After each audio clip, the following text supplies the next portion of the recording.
All right, another little quick video here. So I've already prepped a bunch of these egg clusters here. Now I'm using 10mm beads, soft beads, and so I just found an easier way. So I'm going to share it with y'all. So you get your Q-tip tube, right, and or any other tube that you know, like whatever, you can slide over stainless steel wire, and you have your clusters pre-made, and you just take this on the wire and you stick that tube through the middle of the cluster.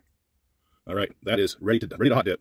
And when you get done, you just trim the tube both ends. Now you have a hard tube in the middle that you don't have to use like T-stops or anything. You can literally toothpick this and do away with all that crap that you got to buy. Or you can just leave it free sliding. Whatever you want to do is cool. I prefer to toothpick them. I make a similar thing. I call my egg yarnies, which is basically this with yarn sticking out the bottom of it. I've made them for years, since the 90s.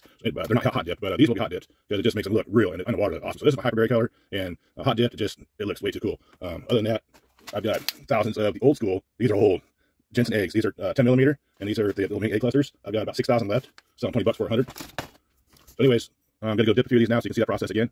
Be right back.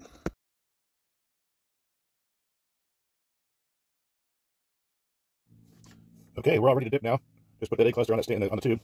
We did that. Now we slide that onto the stainless steel wire, the dipping wire. Now see the end of that wire? Pull it back just to the opening like that. That way we're not letting hot plastic run inside the tube. We'll keep that open.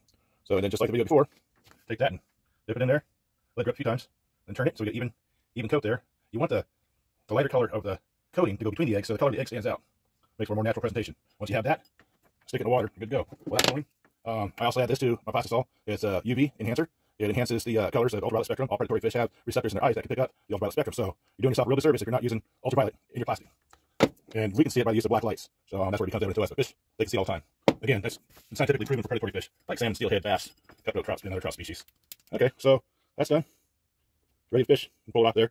Remember, that tube is harder than regular rubber, so you can toothpick that. You don't have to mess around with stops and all that crap. You can toothpick it. Cold fingers on the river, grab a toothpick, shove it in there, cut it off with nail clippers. You're good to go. Do away with all that stopper mess, all bead stop knots and all that crap. So do one more here, just so you see it's not a fluke. Again, remember, just poking out a little bit like that. Stick it in there. Now when this hot plastic starts getting cool enough, it gets thicker. So you'll want to heat it up again, because if it gets too thick, the color of the eggs isn't going to show through. You're not going to get the right effect. Cool it off. So I'm going to finish these off here. I'm going to stick this in the microwave for about 50 seconds, and I'll take some pictures of the finished product.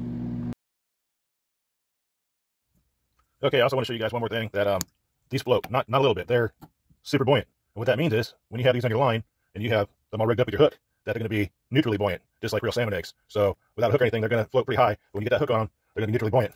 So just another plus in my book.